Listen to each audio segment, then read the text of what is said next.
हर रोज एक नई कहानी देखने के लिए चैनल को सब्सक्राइब करें और बेल आइकन दबाना ना भूलें।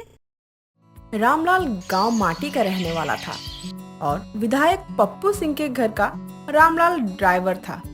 एक रोज रामलाल घर आता है और उदास बैठा होता है। तभी रामलाल की पत्नी सुमन रामलाल से कहती है, जी क्या हुआ? आज भी आपके विधायक पप्पू सिंह ने ज्यादा काम करवा लिया क्या? आपका चेहरा कितना उतरा हुआ है। नहीं, कुछ नहीं हुआ। तुम चाय बना दो, मुझे अभी फिर से शहर जाना है गाड़ी लेकर। रामलाल आज भी उदास था क्योंकि उसके और विधायक पप्पू सिंह की पुरानी दुश्मनी थी जो सिर्फ रामलाल जानता था। और इस बात को तो विधायक को भी खबर नहीं थी कि वो जिस ड्राइवर को रखे हुए है वो उसका दुश्मन है। अब रामलाल अपने दरवाजे पर बैठा ही होता है, तभी रामलाल के दरवाजे से कबाड़ी वाला रमेश गुजरता है और वो रामलाल को इशारा करता है। अब रामलाल अपनी पत्नी से ये कहता हुआ निकल जाता है, अरे सुमन, चाय पीने का समय नहीं है। अब मैं शाम को घर आऊंगा, तुम अपना ध्यान रखना।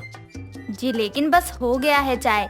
ये भी ना, जब इतना काम होता है तो घर आते ही क्यों हैं? कभी कभी तो ऐसा लगता है इन्हें मेरी और घर वालों की कोई फिक्र ही नहीं है। अब रामलाल आगे जाकर कबाड़ी वाला रमेश की गाड़ी में जाकर बैठता है और रामलाल रमेश से कहता है, महेश कहाँ है? और मैंने जैसे बताया है वैसा ही करना। भाई वो रहा महेश, उसे भी बैठा लेते हैं और प्लान को अच्छे से समझाना। अब रामलाल, महेश और रमेश तीनों ही गाड़ी से एक खंडर वाली जगह पर जाते हैं और रामलाल महेश से कहता है, आज शाम को मैं शहर जा रहा हूँ। तू शाम में अखबार का हिसाब लेने विधायक जी के घर पहुँचेगा और मैं कबाड़ लेने के लिए जाऊंगा जो मैं अभी रख कर आऊंगा। और जैसा बताया है वैसा ही करना। काम हो जाना चाहिए और याद रहे कोई गलती नहीं होनी चाहिए। हम अपना बदला भूल नहीं सकते। अब रोएगा ये विधायक खून के आंसू। मैं वो दिन भूला नहीं हूँ। अरे भूल तो मैं भी नहीं सकता। मुझे तो उस विधायक को जान से मार देने का मन कर रहा है भाई, लेकिन हमें तुझ पर पूरा भरोसा है। अब तीनों ही अपने अपने काम पर निकल जाते हैं। अब देर शाम पप्पू सिंह शहर जाता है। रमेश, महेश और रामलाल विधायक के शहर निकल जाने के बाद ही विधायक के घर पहुंचते हैं। और अब पप्पू सिंह के घर से रमेश कई बोरे कबाड़ लेके जैसे ही निकलता है वैसे ही विधायक जी का गार्ड रमेश को रोकते हुए कहता है, इसमें क्या है? क्या है इसमें? अबे सब चेक करवाओ, तब जाने देंगे कहीं भी किसी को। क्यों, साहब ने कोई खजाना छुपा रखा है क्या? चुप करके दिखा क्या है। ज्यादा शान पट्टी मत कर, समझा? वरना बाहर नहीं जा पाएगा। अब गार्ड कबाड़ की बोरी चेक करने लगता है और उधर से महेश का आना होता है और वो रमेश को मुट्ठी बंद करते हुए देखता है। और इससे पहले वो गार्ड को मारता, महेश रमेश से कहता है, सुनो, हमारे घर का भी कबाड़ ले आते, बहुत कबाड़ हो गया है। जी जी, अभी जाते जाते उठा लेंगे।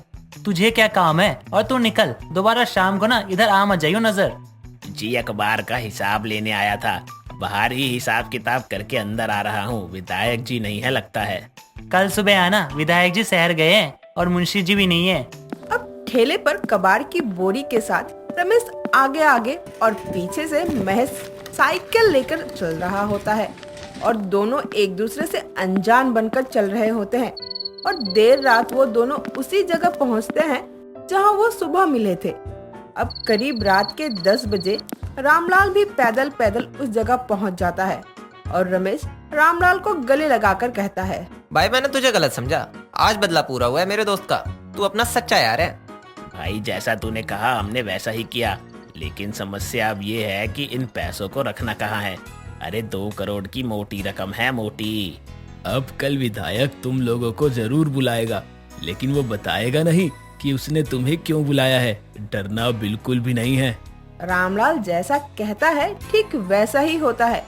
अब विधायक रमेश और महेश दोनों को घर बुलाकर दोनों से कहता है, जब तुम लोग कल हमारे घर ना रहते हुए आए थे तो तुम कबाड़ वाले हो और तुम अखबार वाले।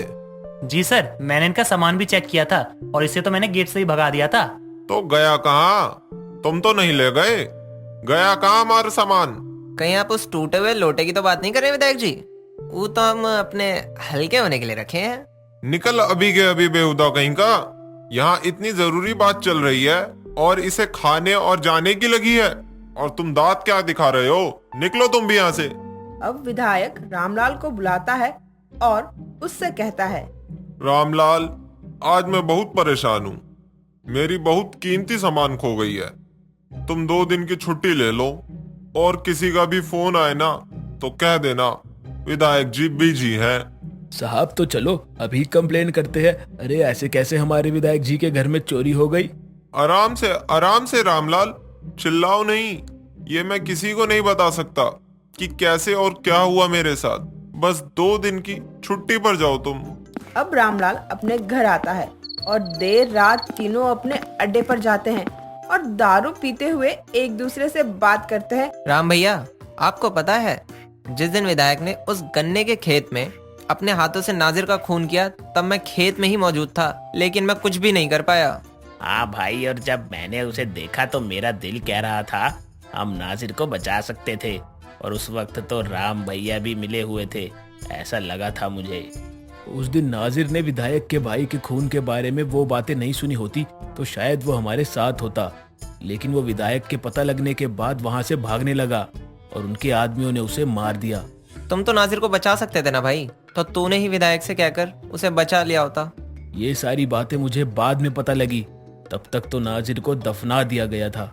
रमेश, महेश और रामलाल के दोस्त नाजिर को विधायक ने इसीलिए मार दिया था क्योंकि वो विधायक के मुंह से उसके भाई की खून होने की बात सुन लेता है और विधायक के पता चल जाने पर वहाँ से भागने लगता है और अंत में विधायक के आदमी नाजिर को मार देते हैं, जिसका बदला नाजिर के 3 दोस्त ले रहे थे। अब रामलाल महेश से कहता है, महेश तुमने वो पैसे छुपा दिए। साला विधायक बहुत फड़फड़ा रहा था, लेकिन वो बोल भी क्या सकता था। भाई, मैंने और महेश ने नाजिर के कब्र में ही उस पैसे के बैग को गाड़ दिया है, वो बिल्कुल सेफ है। बस अब हम विधायक की बर्बादी का जश्न मनाएंगे। आज नाजिर भी हमें देख रहा होगा तो वो बहुत खुश होगा कि कैसे विधायक ने नाजिर की बीवी पर गंदी नजर डालते हुए कहा था कि पैसे चाहिए हो तो रात। मैं बोल भी नहीं सकता, पैसों का रूप दिखाएगा साला।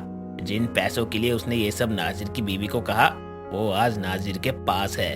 ये बात चल ही रही होती है, तभी रामलाल की पत्नी का फोन आता है और रामलाल से सुमन कहती है, जी सुनिए, विधायक जी का आदमी आया था, वो आपको ढूंढ रहा था, कह रहा था कि विधायक जी के यहाँ छापा पड़ा है और बहुत पैसे वैसे निकले हैं। मतलब विधायक जी के घर में इनकम टैक्स वालों ने छापा मारा है? चलो अच्छा है। क्या अच्छा है? आप कैसी बातें कर रहे हो और हंस क्यों रहे हो? चलो रखती हूँ, घर जल्दी आना। अब फोन कट जाने के बाद ही रामलाल जोर जोर से हंसने लगता है और रमेश और महेश को कहता है, हो गया साला विधायक बर्बाद रमेश। वो क्या दूसरों को बर्बाद करेगा। आज मैं बहुत खुश हूँ। अरे वो तो किसी को बता भी नहीं सकता कि उसका काला धन कहाँ गया। क्या बोलेगा कि एक कबाड़ वाला ले गया। रमेश और महेश रामलाल को हंसता देख खुद भी हंसने लगते हैं और वो इस बात का जश्न मना रहे थे कि कैसे दूसरों को बर्बाद करने वाला विधायक आज खुद ही बर्बाद है और अपने बर्बादी का कारण भी वो खुद ही बना था, जो कि किसी को बता भी नहीं सकता था। दोस्तों, अगर आपको ये कहानी पसंद आई तो इसे लाइक करें, शेयर करें और कमेंट करके बताएं कि कहानी में आपको सबसे अच्छा क्या लगा।